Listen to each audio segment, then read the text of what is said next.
มหาพิบัติปอมเปอีนครแห่งความตายเปิดกรุสุสานใต้ลาวาโศกนาฏกรรมเมืองปอมเปอีเป็นหนึ่งในเหตุการณ์ในประวัติศาสตร์ที่สะเทือนขวัญที่สุดในยุคโบราณเกิดขึ้นเมื่อวันที่ 14 สิงหาคม ปีค.ศ. 79 เมื่อภูเขาไฟวิสูเวียสในประเทศอิตาลีปะทุขึ้นอย่างรุนแรงฝุ่นเท่าลาวาและแก๊สพิษพุ่งขึ้นสู่ท้องฟ้าและปกคลุมเมืองปอมเปอีรวมถึงเมืองใกล้เคียงเช่นเฮอร์คิวเลเนียมและสตาเบียในเวลาอันสั้นเมืองปอมเปอีในสมัยนั้นเป็นเมืองที่รุ่งเรืองมากมีประชากรหลายหมื่นคนและเป็นศูนย์กลางการค้าและวัฒนธรรมอย่างไรก็ตามการปะทุของภูเขาไฟวิสูเวียสได้ทำลายทุกสิ่งในทันทีชาวเมืองส่วนใหญ่เสียชีวิตจากแก๊สพิษหรือถูกฝังอยู่ใต้เท่าฐานในลาวาสาเหตุของการระเบิดของภูเขาไฟวิสูเวียสที่ทำลายเมืองปอมเปอีเกิดจากกระบวนการทางวิทยาศาสตร์ที่ซับซ้อนซึ่งเกี่ยวข้องกับแผ่นเปลือกโลกและการสะสมของแรงดันใต้ดินภูเขาไฟวิสูเวียสในช่วงก่อนจะมีการปะทุมีลักษณะเป็นภูเขาไฟที่สงบและปากปล่องถูกปิดด้วยชั้นหินแข็งเมื่อแรงดันใต้ดินสะสมจนถึงจุดหนึ่งชั้นหินแข็งที่อุดปากปล่องไม่สามารถต้านทานแรงดันได้จึงแตกออกการพ่นเท่าภูเขาไฟและการระเบิดทำให้เกิดกลุ่มแก๊สร้อนเท่าถ่านและเศษหินที่ไหลลงมาด้วยความเร็วสูงซึ่งเป็นสาเหตุของการทำลายล้างมีนักโบราณคดีได้ทำการขุดซากนครปอมเปอีและได้พบกับผู้ประสบภัยที่ถูกลาวาทับร่างกายได้เน่าสลายไปตามกาลเวลาเหลือเพียงกระดูกและโพรงอากาศที่มีลักษณะมนุษย์ในอิริยาบถต่างๆนักโบราณคดีได้เจาะรูเล็กๆและกรอกปูนปลาสเตอร์ลงไปจนเต็มโพรงมนุษย์เหล่านั้นรอให้แห้งแล้วจึงขุดขึ้นมาทำให้เห็นถึงท่าทางสุดท้ายของชาวเมืองหลายคนก่อนที่จะตายสิ่งที่ได้ออกมาก็คือรูปร่างของมนุษย์ในสภาพเกือบสมบูรณ์ที่สุดนอกจากนี้สิ่งที่เป็นสมบัติที่พบอยู่ข้างกายของเขานั้นก็ยังช่วยบอกถึงฐานะของแต่ละร่างอีกด้วยเช่นโครงกระดูกที่มีตุ้มหูสร้อยทองคำก็ย่อมชี้ชัดว่าเขาผู้นั้นอยู่ในตระกูลที่มั่งคั่งส่วนธาตุนั้นก็ง่ายต่อการระบุโดยเห็นได้จากโซ่ที่ล่ามข้อมือเอาไว้นั่นเอง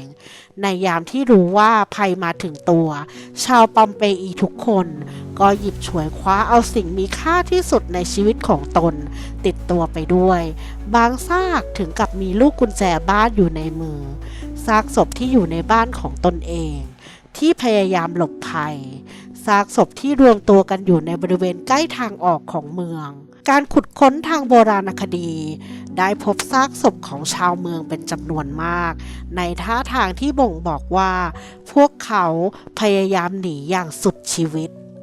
นอกจากนี้ซากที่พบยังบอกอีกว่าในชั่วโมงแห่งวิกฤตนั้นพวกเขาได้ทำอะไรและตายอย่างไร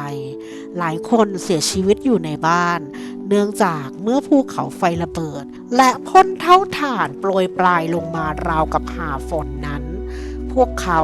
คิดว่าการหลบอยู่ในบ้านจะปลอดภัยที่สุดแต่นั่นก็กลายเป็นความคิดที่ผิดเพราะขี้เถ้าเหล่านั้นมีปริมาณมหาศาลมากท่วมคลุมเมืองถึง10 เมตรเมื่อทับถมอยู่บนหลังคาไม่มีอะไรทานทนได้หลังคาจึงหักพังลงมาทับพวกเขาลักษณะของซากศพหลายรายอยู่ในอาการใช้มือปิดปากปิดจมูกนั่นแสดงว่าพวกเขาต้องเผชิญกับก๊าซพิษร้อนๆผสมขี้เถ้าเมื่อหายใจเข้าไปก็จะเกิดการสำลักและสิ้นใจก่อนที่จะถูกขี้เถ้าทับถมร่างการที่ชาวเมืองปอมเปอีจำนวนมากหนีไม่ทันต่อการปะทุของภูเขาไฟวิสูเวียสเนื่องจากหลายปัจจัยสำคัญดังนี้คือความไม่รู้เกี่ยวกับภูเขาไฟในยุคนั้นผู้คนไม่ว่าจะเป็นภูเขาไฟวิสูเวียสเป็นภูเขาไฟที่สามารถปะทุได้เขายังมองว่า มันเป็นภูเขาธรรมดาเนื่องจากภูเขาไฟไม่ได้ปะทุมานานหลายร้อยปี ชาวเมืองไม่ได้มีความรู้เรื่องสัญญาณเตือนภัยเช่นแผ่นดินไหวหรือควันลอยขึ้นจากภูเขาไฟซึ่งอาจจะเป็นเพราะขาดความเข้าใจทางธรณีวิทยาการปะทุของภูเขาไฟวิสูเวียสในครั้งนั้นมีลักษณะรุนแรงและรวดเร็วโดยมีการปะทุใน2ช่วงสำคัญคือระยะแรกเท่าภูเขาไฟและหินภูเขาไฟขนาดเล็กถูกพ่นขึ้นไปในอากาศและตกลงมาในเมืองปอมเปอีส่วนระยะที่2คือเกิดก๊าซร้อนและเท่าภูเขาไฟไหลลงมาด้วยความเร็วสูง 100-700 กิโลเมตรต่อชั่วโมงและมีอุณหภูมิสูงถึง 300-700 องศาเซลเซียสทำให้ผู้คนไม่มีโอกาสในการรอดชีวิตเมื่อเท่าภูเขาไฟเริ่มตกลงมาชาวเมืองบางส่วนคิดว่าเป็นเพียงเหตุการณ์ชั่วคราวก็เลยเลือกที่จะรออยู่ในบ้านหรือหลบซ่อนหลายคนไม่ทราบถึงอันตรายของการสะสมเท่าภูเขาไฟที่ทำให้บ้านเรือนพังทลายทำให้ปิดทางหลบหนีเท่าภูเขาไฟที่ตกลงมาหนาทึบทำให้ท้องฟ้ามืดเหมือนเวลากลางคืนทำให้ลดการมองเห็นลงถนนและทางเดินปกคลุมด้วยเท่าภูเขาไฟและหินทำให้การเดินทางยากลำบากเท่าภูเขาไฟที่ผสมกับน้ำจากน้ำบ่อหรือฝนกลายเป็นโคลนหนืดขัดขวางการอพยพรายงานจากการศึกษาทางโบราณคดี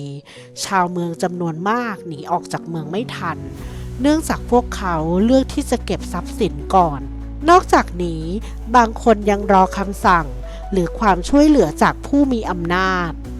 ก่อนการปะทุมีแผ่นดินไหวเกิดขึ้นบ่อยครั้งแต่ชาวเมืองก็ไม่เคยคิดว่าแผ่นดินไหวเหล่านั้นจะเป็นสัญญาณเตือนของการปะทุของภูเขาไฟเมืองปอมเปอีไม่มีระบบเตือนภัยหรือแผนการอพยพ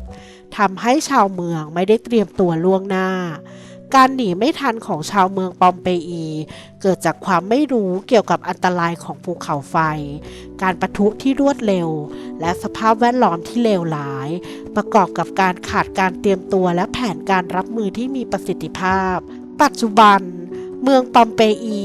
กลายเป็นสถานที่ท่องเที่ยวที่ดึงดูดนักท่องเที่ยวให้มาเยี่ยมชมเป็นจำนวนมากเป็นอีกเมืองหนึ่งที่ต้องไปให้ได้สักครั้งก่อนตาย